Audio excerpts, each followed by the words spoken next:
في شخص بس عاوز ارد عليه علشان هو مصدق نفسه ان هو رئيس دولة. تعالوا نسمع كده بيقول ايه. قيمة كبيرة جدا. اليوم مو عبثا العالم كله عم يتفرج على الشام. اليوم سوريا عملت نوع من التوازن في العلاقات من المحالات في 100 سنة الماضية. اليوم علاقتنا جيدة مع الولايات المتحدة الأمريكية ومع روسيا ومع الصين في نفس الوقت. كله رضيان والأمور ماشية بشكل جيد.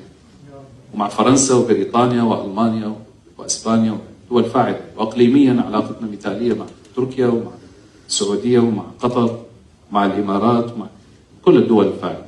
مقبولة مع مصر ماشي الحال، مقبولة مع العراق أيضا بنفس الوقت، وإن شاء الله تذهب إلى حالة متطورة.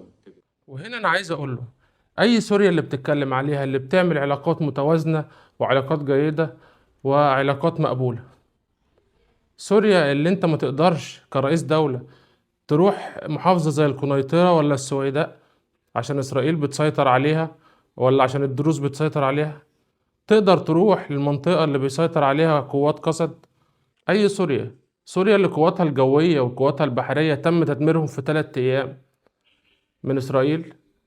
يعني اللي إسرائيل قعدت 70 سنة عشان خاطر تعمله بمساعدتك أنت أول ما توليت حكم سوريا دمرت الجيش السوري بالكامل. ولا سوريا المستباحة برا وجوا وبحرا، ولا سوريا اللي المفروض إن اللي يدافع عنها جيشها اللي اتدمر بالكامل في عهدك، ودلوقتي كل اللي بيحكم سوريا شوية ميليشيات اللي من أفغانستان واللي من الشيشان. المرة الوحيدة اللي في حد تصدى للاعتداءات الإسرائيلية في سوريا ما كانش انت ولا ميليشياتك، كان أهالي قرية بيت الجن اللي هم وقعوا منهم ناس كتير ودافعوا عن أرضهم بسلاحهم وبدمهم.